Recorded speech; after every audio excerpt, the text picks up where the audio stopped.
First, I'll ask you, what made you say, sure, I'll sit down with Brent Solomon, 5 on your side, especially given, I think one of the headlines said, embattled mayor, especially given everything that's been going on. What made you say, sure, listen and talk? For sure. So throughout this ordeal, throughout, the disturbance, I just feel that Channel 5 has actually stayed in the middle and reported, both sides and tried to, most definitely have tried to investigate and get good information instead of just going with the first thing that they hear. So I thought it would be, quite fitting to sit down with Channel 5 and yourself to tell my side of the story or to give my perspective. Thanks for that. We appreciate it. So fairly new in this role as mayor. Sure. I think you started when, January? I was elected in April, Yep. and I was inaugurated in April 21st Got it. of this year. What percentage of the vote, do you remember? I received, If you don't remember, you don't remember. You won. I won. I don't remember, I won. Yeah, I won. yeah. And I beat the incumbent, so I won. Yeah, yeah. And what do you think that win meant for the people who elected you, the people of Jennings? What were they saying? What was a vote for you saying? It was a cry for change. It was a most definite point in our city that people were ready for something different. They were tired of saying. So the people came out and did, and I was elected because they came out and they did what they did by casting their vote. Because before you became mayor, you were a councilman. For 4 years, yes, sir. Got it. In Ward 3. So what was the change that was needed, or what did you run on your platform? So the answer to the first part of your question, the change that was needed, there was most definitely a need for transparency. There was a need for engagement, and there was a need for the community's input, the real community's input. And then, running, I, most definitely concentrating on code enforcement, engaging with the community, bringing them in on decisions, and not just, making decisions that benefit myself, but benefit the community. And my first 4 months in, the work speaks for itself, and it's all community oriented. Because, and we ran a story a few days ago that said what it was. I think the headline was, Mayor receives support from the community, 5 council members absent. In that meeting, everyone who spoke during public comment, I was waiting on what we call, quote unquote, the other side.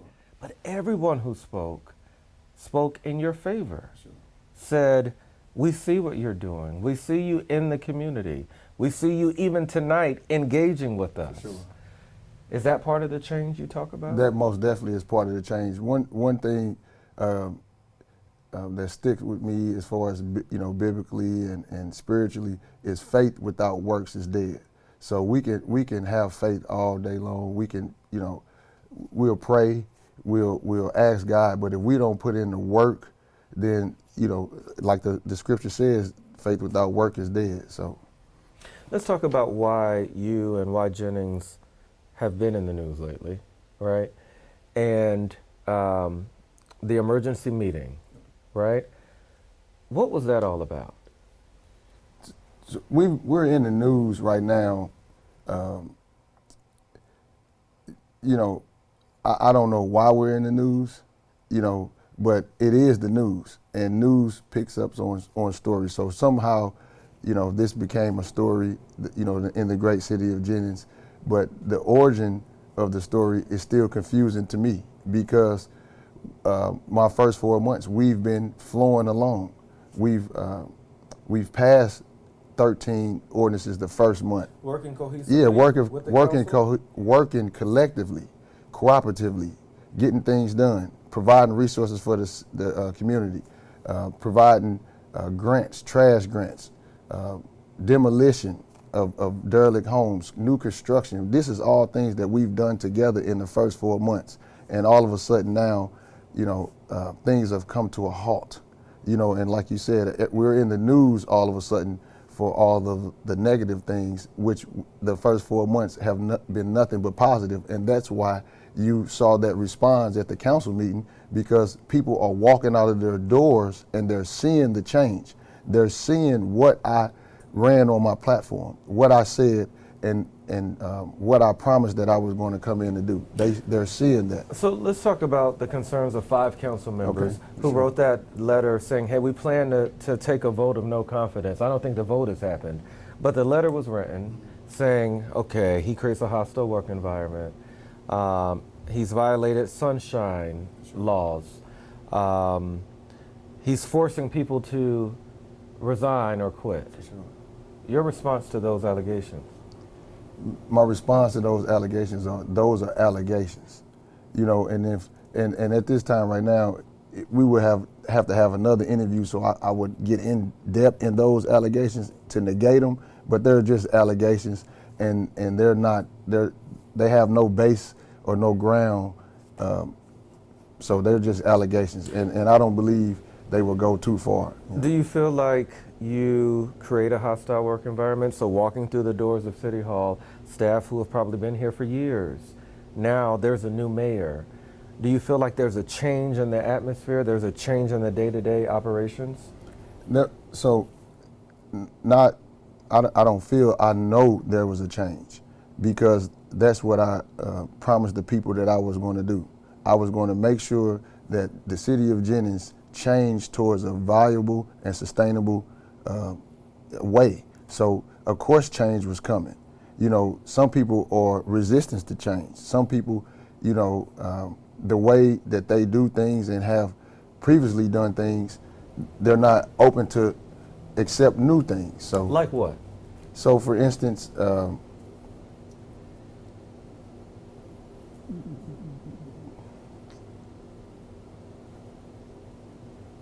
perhaps. Okay, I'll employees aside, okay, you can't talk personnel. Well, I really can't talk personnel. So I'll give you an example. So one thing would change. When I spoke on community engagement, when I was a councilman, I boarded up houses, cut grass. I used my pickup truck. I picked up debris, had ward cleanups, recycling events. So my first challenge to the council was to engage in your community.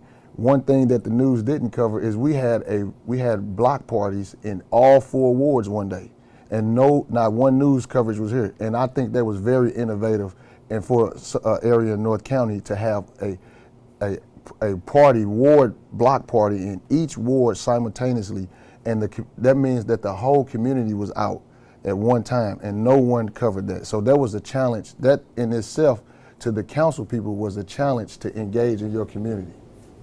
What needed to change in this office, in this building? Day-to-day operations. Transparency. It need the building, even though this is a governmental facility, this is a municipality, this is the hub of the municipality.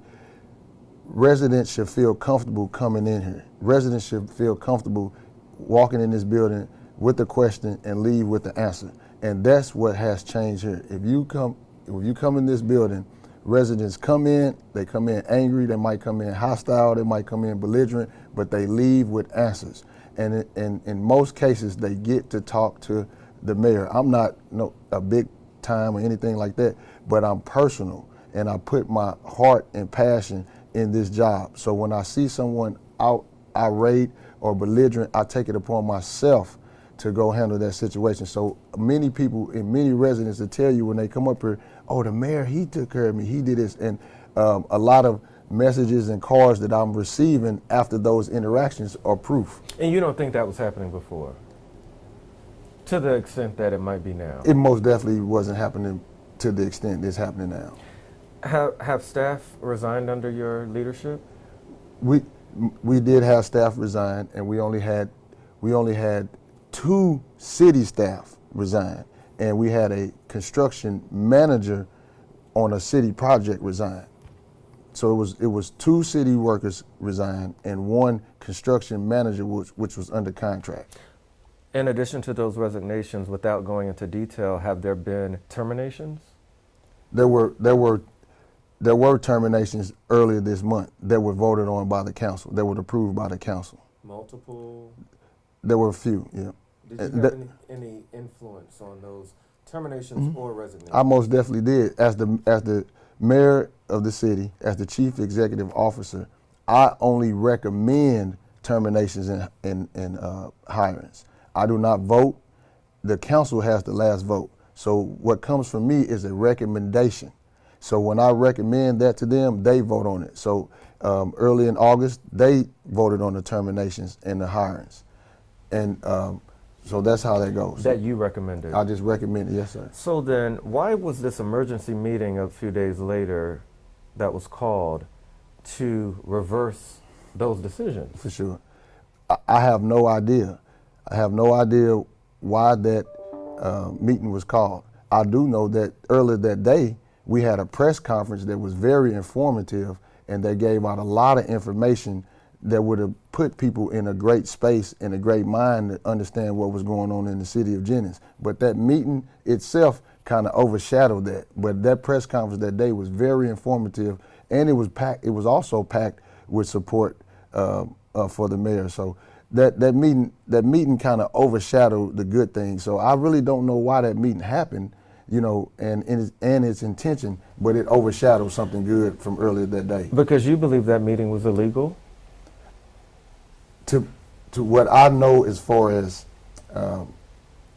employees and people in certain positions and situations and things like that, the meeting wasn't ran correctly. It wasn't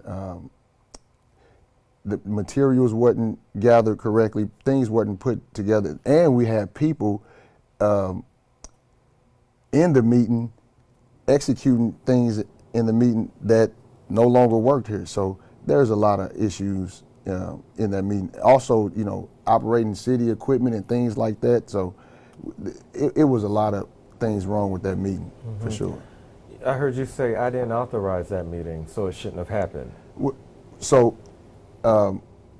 the mayor, I confirm or accept agendas. So that agenda had not been sent to me to confirm or reject. So no, I did not have anything to do with that agenda, and I didn't accept the meeting afterwards because I had no idea of the agenda, and I didn't confirm the agenda. Got it. And that's per the city code? For sure. That's your job, For sure. responsibility.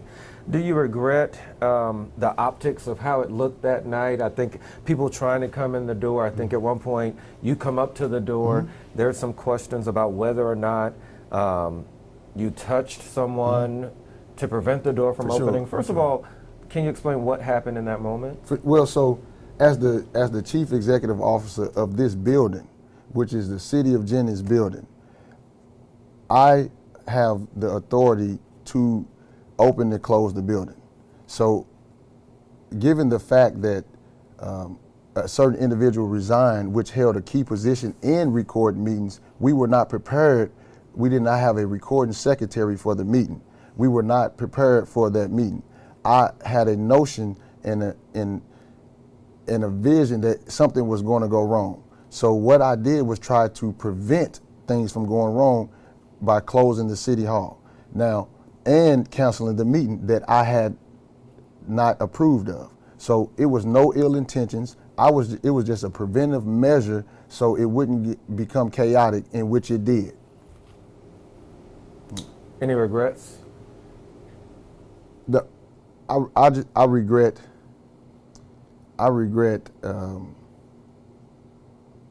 no regrets right now. I don't have.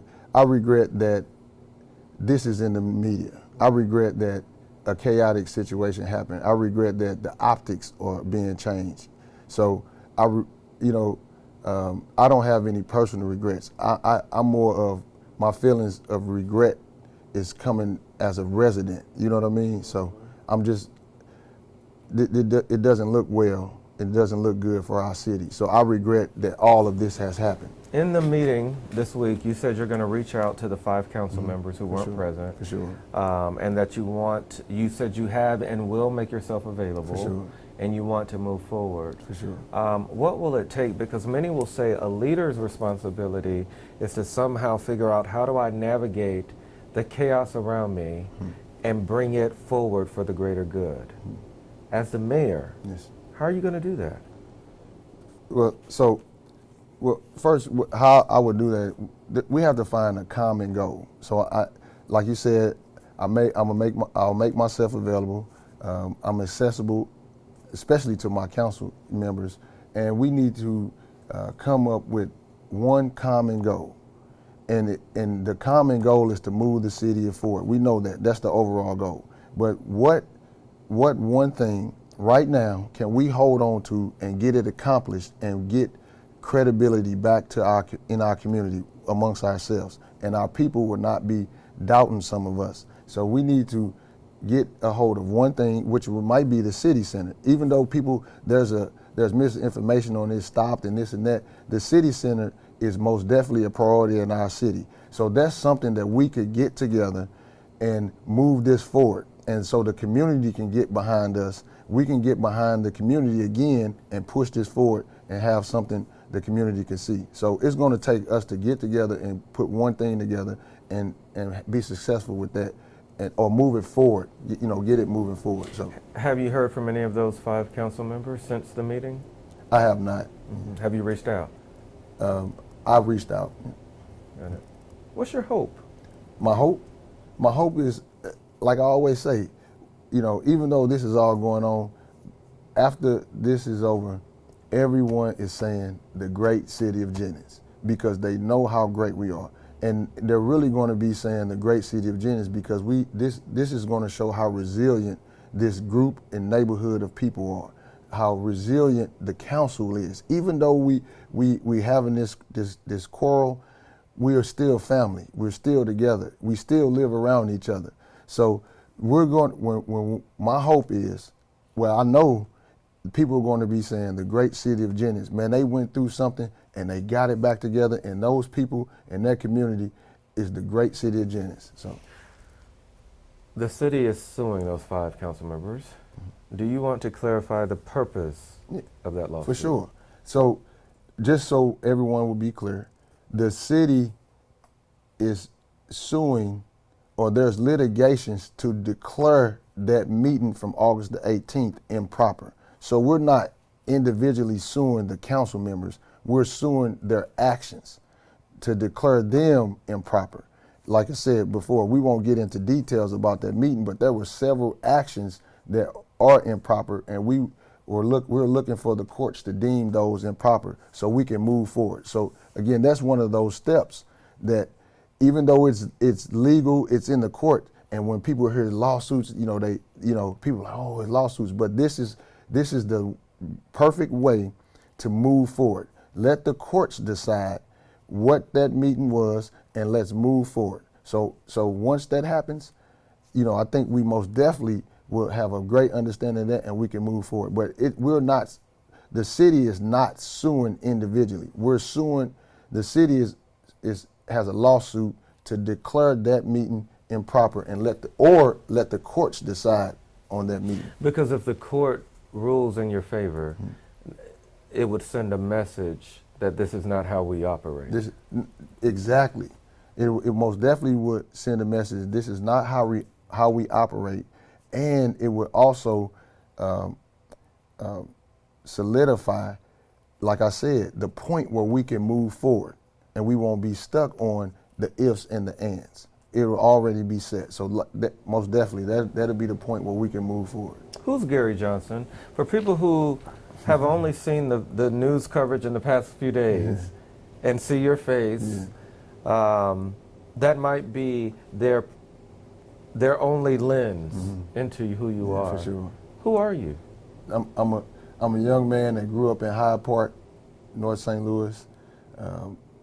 Went to Normandy High School, received a football scholarship. I've traveled 38 states of the 50. I've been around the world, very diverse. I've coached, I've taught, I've been a councilman. I have a master's degree, in secondary education. My leadership trait is learner, so I'm an avid researcher. I'm a passionate person when it comes to community engagement, when it comes to having pride. One of my favorite slogans or sayings, and one day I put on a T-shirt, is my goal is to bring the neighbor back to the hood, and I always say that when people see me. So when you see Gary Johnson on the TV, you might not know of all the work that I've passionately put in, and without awards or recognition, because that's not what I do it for. I do it for self sustainment, self proclamation, and it makes me feel good to do things for other people. And most people that know me outside of in my regular life, they'll say the same thing. Education, were you a teacher, coach? So I started as a substitute. I've been a classroom teacher. I've been a disciplinarian, and I've been a head football coach, head baseball coach, and head basketball coach, and a head track coach. So, several schools, throughout St. Louis. So a lot of the youth. They recognize me from being around sports. I've coached at Matthews Dickey. I did 2 stints there with 2 different teams. I had my own team at City Rec. So I've been around people in the community. This is just what I do, and as in this role, that is my main goal, is just to be that point in the community where people can look at and want to do better just because of what they see me doing. Last question, why are you the man for the job? Why are you the mayor of Jennings? The people voted me in. The people spoke. I'm the mayor of Jennings. I mean, I know it sounds, I don't want to sound simple, but the people spoke. They voted me in, and I'm prepared. I'm prepared. I've been through neighborhood leadership fellows. I've been through UMSU training with planning and zoning. Like I said, I have a master's degree, certain certifications. I'm an avid researcher. I love policy. You'll always hear me say, we can march and rah-rah all we want, but if we don't change the policy, we're not going to change anything. So I believe I'm the man for this job. I'm the person for this job because of those attributes and characteristics that I have. So, and I'm approachable. I'm accessible. Like you said, at the meeting, people were laughing, joking. They felt you didn't think it was a council meeting. You thought we were lounging around, handling the business, but lounging, and smiling and connecting. So that's Gary Johnson. Anything else? When you talk about us, the great city of Jennings, that's all I ask.